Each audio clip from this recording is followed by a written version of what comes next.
In today's video, we are going to find out whether GTA 5 is free on the Epic Games Store and how you can quickly check it yourself. Right now, GTA 5 is not available for free on the Epic Games Store. Many players still search for this because the game was once given away for free, which made it extremely popular. However, Epic Games still offers free games on a regular basis.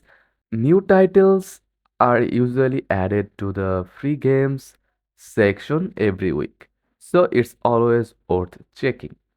To see the current free games, simply open the Epic Games Store launcher or visit the Epic Games Store website, then go to the free games section.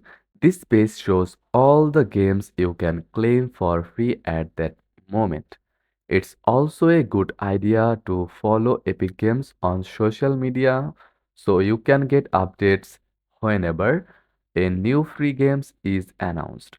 And before claiming any free games, make sure two-factor authentication is enabled on your Epic account because some offers require it. So, even though GTA 5 isn't free right now, checking the free games section regularly ensures you never miss a future giveaway.